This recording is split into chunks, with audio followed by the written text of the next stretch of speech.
Hey, what's up, guys? Hey, so I want to talk to you guys about something that happened during the Russian Revolution, with the Bolshevik Revolution, and you know what took place during that period of Lenin's reign before Stalin came, and especially when Stalin came. There was the Great Purge of intellectuals from society, from the communist society, and the reason behind that is because intellectuals always posed a threat to dictators because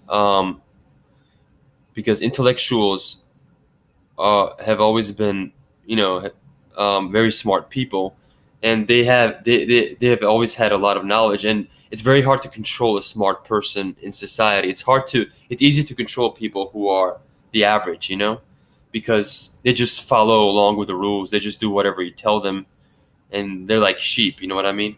But it's hard to use people who are smart because they're intellectuals. They're not primitive minded. They can think on their own. They can make decisions based on the knowledge that they have. So what Stalin did is he basically um, you know he deported people into like Siberia, into horrible places. He tortured intellectuals, from what I know, from what I read.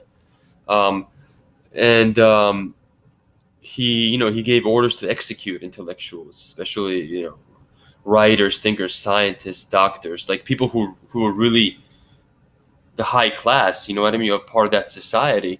And this, I think, the main reason behind this is because he was afraid of opposition from great minds. Like Einstein said, great minds have always endured opposition from the layman, from the average people. And this is true. And this has been going on for a long time. It's not just with Stalin and Lenin.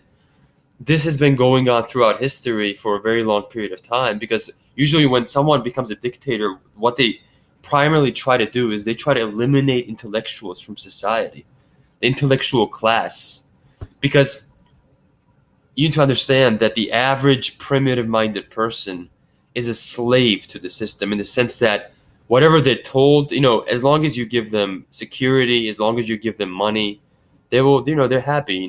They don't care what. Some people will betray their own flesh and blood for money. You know what I mean? Which is obvious, which happens in history. And it's just sad. And what I would like to say that is during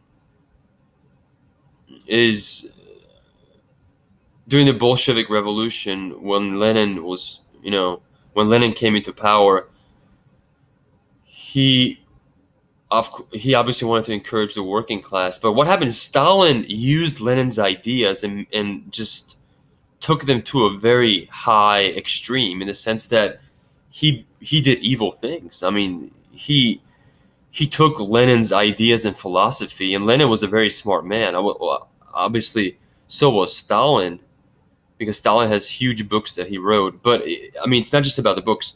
It's I personally believe Lenin was smarter than Stalin. Just Stalin had more power than Vladimir Lenin, and Stalin just used his power to do these horrible things to people, and deported people, killed people, executed people. He didn't cheat even his own people.